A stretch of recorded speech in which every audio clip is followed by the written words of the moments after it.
jiwaku, kali ini kita akan membahas tentang bagaimana cara kerja dari blockchain dan hubungan Bitcoin dengan lingkungan. Namun pada video kali ini kita hanya akan membahas seputar blockchain. Nah sekarang mari kita berkenalan dengan blockchain.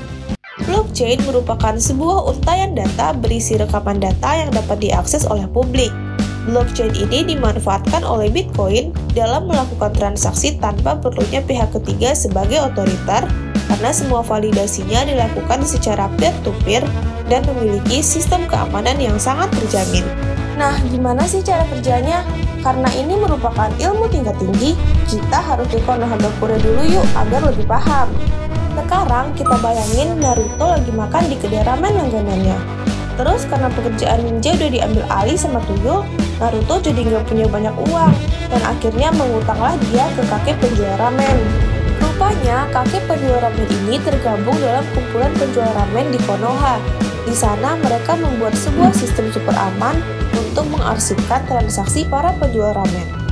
Nah, jadi, si kakek penjual ramen ini mencatat hutang si Naruto, mengarsipkannya dalam sebuah map, dan disegel dengan sandi khusus ciptaan sistem. Map bersandi ini kemudian diberikan salinannya melalui sistem kepada seluruh penjual ramen yang tergabung dalam perkumpulan tersebut. Keesokan harinya, karena belum gajian tapi butuh makan, Naruto membuat hutang baru kepada si kakek penjual ramen. Seperti kemarin pula, catatan tersebut dimasukkan ke dalam map, disegel dengan sandi khusus, dan kemudian dibagikan salinannya. Akhir cerita, Naruto akhirnya gajian dan dapat membayar hutangnya. Tetapi, karena dia pikir si kakek penjual ramen sudah mulai pikun, Naruto mencoba untuk melakukan manipulasi harga yang harus ia bayar. Dengan kemampuan ninjanya, dia mengubah catatan hutang punya si penjual ramen tanpa jejak. Namun sayangnya muslihat tersebut langsung diketahui. Naruto yang kebingungan akhirnya bertanya kenapa bisa terjadi. Nah jawabannya simple, yaitu segel khusus yang ada pada kakek penjual ramen sama sekali berbeda dengan segel pada salinan yang dimiliki oleh anggota perkumpulan.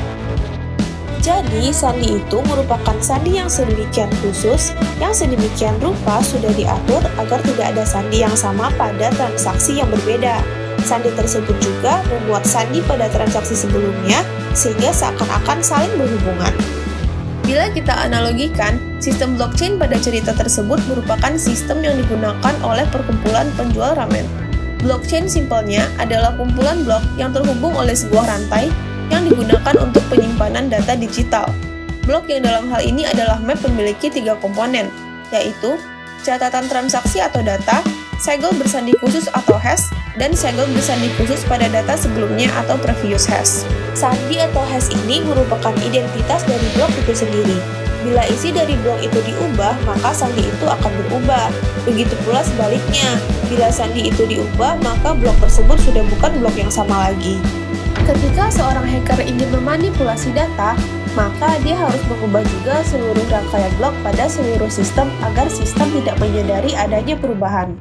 Nah, hal ini diperlukan karena setiap blok saling berhubungan melalui hash. Hal ini terbilang mustahil dilakukan, sehingga blockchain dapat dikatakan sangatlah aman. Untuk mengkalkulasi suatu blok, diperkirakan waktu sekitar 10 menit. Nah, coba jiwaku bayangkan untuk mengkalkulasi seluruh hash yang berhubungan pada semua blok. Sebagai informasi, dalam penambangan Bitcoin juga dilakukan dengan konsep serupa, di mana para penambang mencoba menyelesaikan persamaan kompleks matematika dalam blockchain untuk menambah blok baru. Dan yang pertama kali memecahkannya akan mendapatkan imbalan berupa 12,5 Bitcoin. Kita akan membahas tentang hubungan antara penambangan Bitcoin ini dengan lingkungan di video selanjutnya. Seperti itulah jiwaku, cara kerja dari blockchain ini. Menarik bukan? Nah, coba kamu kasih contoh lain penggunaan sistem blockchain dalam kehidupan di kolom komentar. Jangan lupa nantikan video berikutnya tentang blockchain dan lingkungan. Jiwa Learning, fuel your mind in 5 minutes. Ikuti terus update dari Ayu 5 di website dan sosial media kita. Sampai jumpa di video selanjutnya.